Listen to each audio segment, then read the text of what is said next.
Après plus d'1 an d'attente, enfin, Sonic est sorti. Je l'ai vu. Et je vais vous parler du film, donner mon analyse. Donc pour commencer, une partie sans spoil, et après une partie avec spoil, et enfin une conclusion. Alors, sans spoil, je vais pas dire grand chose parce qu'il se trouve que c'est un scénario vide, dans le sens, il introduit quelque chose. Le but de ce film est vraiment d'introduire quelque chose. Voilà, ça s'arrête là. Mais le scénario se résume à Sonic sur Terre, perdu dans le monde des humains. Voilà, point barre. Et je peux pas en donner plus de détails.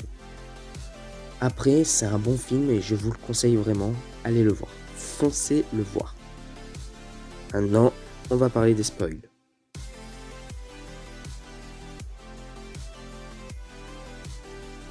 Pour commencer, les mauvaises parties que j'ai trouvées au film. Pour commencer, Sonic, on nous le présente un petit peu comme Elsa de la Reine des Neiges, dans le sens où Elsa est introduite de sorte à ce qu'elle doit cacher ses pouvoirs, et Sonic est introduit de sorte à ce qu'il doit cacher ses pouvoirs, et voilà, c'est dommage. Ensuite, Sonic, pour moi, c'est un point négatif parce que j'aime pas le jeu. Et... bon, sinon, c'est rigolo en vrai. Sonic fait des petites danses Fortnite. Bon, on a vu pire. Ensuite, le scénario, comme j'ai dit un petit peu plus tôt, il n'y en a pas.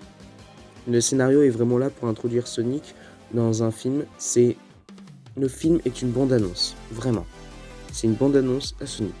Badass, qui coûte cher, mais une bande-annonce quand même. Ensuite, le pouvoir de l'amitié dans ce film est pété, dans le sens où Sonic est mort. Tu as le personnage principal, Tom, qui va dire Sonic c'est mon ami. Ben, Sonic il revient à la vie, devient Spin Sonic et défonce Robotnik. Vraiment. Ils n'auraient pas pu le dire plus tôt, le film se serait fini très vite. Ensuite, c'est qui Eggman? Vraiment, c'est une question que je me pose. Non, parce que Robotnik, ok, je vois qui c'est, mais pas Eggman. Eggman, pour ceux qui ne savent pas, c'est Ivo Robotnik qui s'appelle Eggman parce que justement, ben, il n'a pas de cheveux. Donc du coup, ben, Eggman, crâne d'œuf, voilà, c'est vraiment la petite blague. C'était vraiment pour ça à la base. Et là, vu que ben, Robotnik il a ses cheveux, la blague elle marche pas trop, hein. C'est pas pour être méchant, mais ça marche pas trop. Pas grave. Et ensuite, Jim Carrey, comment dire, j'adore cet acteur, voilà. Mais il est trop en roue libre. Dans le film, je sais pas, ça me gênait. Vraiment, il surjoue. À des scènes, on se pose des questions si il surjoue ou si c'est normal. Mais vraiment, vraiment, vraiment. Bon, mis à part ça, il y a quelques petits détails, on va dire, qui font que le film, bon, il est bien sans l'être. Je m'explique. À un moment, nous avons Eggman, justement, qui fait Splendid. Splendid, qui est une jolie référence à The Mask, qui est une phrase culte de Jim Carrey. Mais encore une fois, pour juste ce que j'ai dit tout à l'heure, il n'y a même pas 30 secondes, c'est Jim Carrey ou c'est Eggman? Splendid, c'est cool, la scène colle parfaitement. Mais non, il n'y a pas à faire ça. Ensuite, les références au monde des humains, c'est cool, c'est vraiment génial, j'ai bien aimé ça, mais il y en a beaucoup. Je prends deux exemples au hasard, The Rock et Vin Diesel, voilà. Et il n'y a que ça. Après, c'est drôle parce que il joue dans les films Fast and Furious. Je pense que c'est vraiment pour ça. Ensuite, les humains, ils sont stupides. Il y en a, c'est fait exprès. C'est peut-être pour, je pense, après, sachant que j'ai vu le film avec des amis, on a fait le point ensemble, on pense que en fait, ils ont fait ça pour montrer que Eggman, lui, est intelligent. Je me permets de l'appeler Eggman, j'explique pourquoi après. C'est pour montrer à quel point il est intelligent et supérieur aux autres. Après, il y en a, c'est clairement montré. Vous avez été super. Flux. Voilà, c'est une vraie scène du film, là, ce que je viens de dire. Et Sonic est, comment dire, c'est un enfant. Il est trop enfantin. Sonic est un ado. Et non. Là, il est enfantin. Enfin, c'est pas... voilà. Maintenant, les points positifs. Pour commencer, les équidnés qu'on rencontre dès le début du film, ça fait énormément référence à Sonic Chronicles, sa confrérie des ténèbres. Et pour moi, ce jeu qui m'a énormément marqué et que j'ai aimé de tout mon cœur, vraiment, c'est un des meilleurs jeux que j'ai pu jouer. Et Sonic, vous devez le savoir, une licence que je kiffe, ce jeu je le kiffe, enfin voilà. Ben, une petite référence à Chronicles, ça fait plaisir. Avec X et tout, ça fait plaisir. La musique de Green Hill aussi passait bien. À des moments on l'entend, enfin, petite musique référence. L'action du film, c'est un film qui se veut rapide, qui se veut fun, beaucoup d'action. Beaucoup d'action. Il n'y a quasiment pas un plan de 30 secondes tranquille, vraiment. À un moment du film aussi, alors ça m'a... J'ai bien rigolé.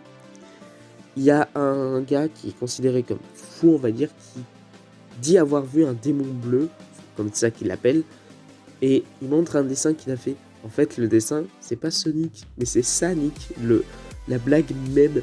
Et c'est drôle.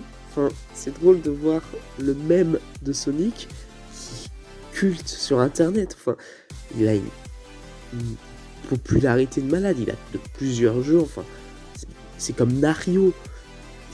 Il a son propre univers et ça fait drôle de le voir dans le film Sonic. Voilà. Je tenais à le dire. Ensuite, les ralentis du film. Alors, il y en a qui n'ont pas aimé. Et je sais pourquoi, dans le sens où ça fait cliché. Mais là, moi, je trouvais ça bien parce que ça montre Sonic et Super Sonic. Et c'est cool. C'est vraiment sympa. On est à la vitesse de Sonic. On voit ce que Sonic ressent, en fait. Et ça, c'est cool. De plus, à des moments, la caméra, vraiment, elle est à côté de Sonic et elle n'arrive pas à le suivre. Vraiment, elle galère à le suivre.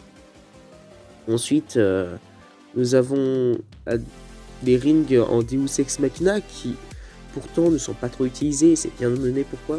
J'ai quand même évité de le dire. Ceux qui s'en foutent du film, mais qui pensaient le voir et qui sont dans la partie spoil, on va éviter de trop en parler. Mais les rings, c'est des Deus Ex Machina qui permettent de grandes choses, comme montré dans les trailers, ils permettent de se téléporter.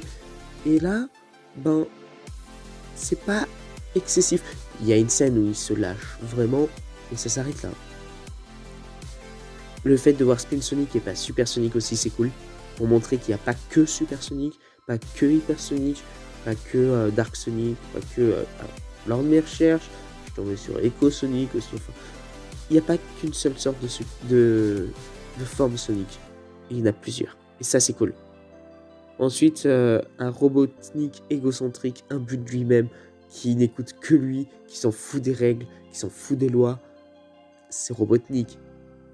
Pour ceux qui ne connaissent pas Sonic X, ben, Robotnik, clairement comme ça, dans le sens où il est prêt à tuer, il est prêt à détruire, juste pour attraper Sonic. Et il en a rien à foutre. Il pisse sur les lois. Et ça, c'est... Dans le film, ils l'ont bien retranscrit. Ensuite, voir Robotnik devenir Eggman. Voilà pourquoi je me suis permis de l'appeler Eggman à des moments. C'est cool. Il devient fou. Voir quand même un scientifique qui se voulait être un génie gueuler LOL, BTDR en tapant un champignon, en prenant un caillou qu'il a appelé Rock et jeter en disant tu vas faire de la rock connaissance. T'as compris la blague? Rock connaissance, lol, BTDR. C'est drôle, vraiment. C'est pas une meilleure scène ou quoi, non. Ça fait sourire, ça fait rire. Le personnage a chuté. Ça, c'est cool. Et enfin, la meilleure scène du film, vraiment, la scène post-générique, qui annonce un nouveau personnage de Sonic et qui tease la suite. Voilà. En plus, le film a été, on va dire, Sonic 2 a été leaké en quelque sorte dans le film en nous disant qu'il va sortir avant Noël. Pourquoi ?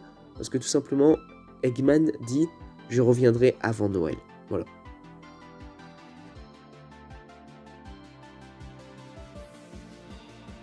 En conclusion, c'est un bon film introduisant Sonic pour une suite, voire une trilogie. Normalement, c'est ce qui est prévu. Sonic est censé... Là, il est censé y avoir une trilogie, non. Bon, là, ça peut être crédible, ça peut être intéressant, ce film. Seul, il n'est pas ouf. Voilà, c'est le petit film divertissant, voilà, ça s'arrête là. Mais avec une trilogie, il peut être un chef-d'œuvre. Il est à voir pour les fans, même les néophytes, parce que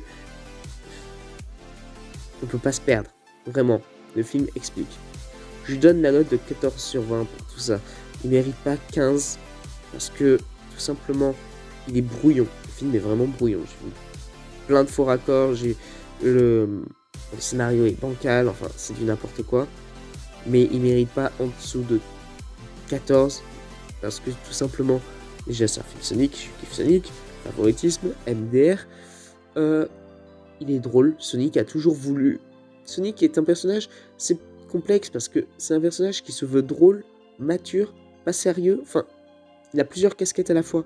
Et le film arrive à les retranscrire. Il y a une scène où Sonic va engueuler Tom, le personnage principal, il va l'engueuler, et c'est mature. Il y a des scènes où c'est un gosse, quasiment pendant tout le film, des scènes où, bref, voilà, enfin... Et aussi, le film nous fait de la peine, dans le sens où Sonic est seul. Sonic ne doit parler à personne, il doit éviter les gens. Et ce film nous fait retranscrire ça. Et juste pour ça, c'est un bon film, dans le sens où on éprouve ce que Sonic éprouve. On se met à sa place. On a presque envie de le prendre et de lui faire un câlin ou de lui dire, mec, t'inquiète, on est là, on va t'aider. Vraiment, le film est tourné dans ce sens. Et voir la liste, à un moment, il y a une histoire de liste de choses à faire. Un petit peu comme dans les jeux Sonic, RPG et tout. Et voir justement Tom qui regarde la liste et qui voit marqué avoir un vrai ami, c'est touchant. Vraiment très bon film pour ça. Voilà, je vous dis à bientôt pour une prochaine vidéo.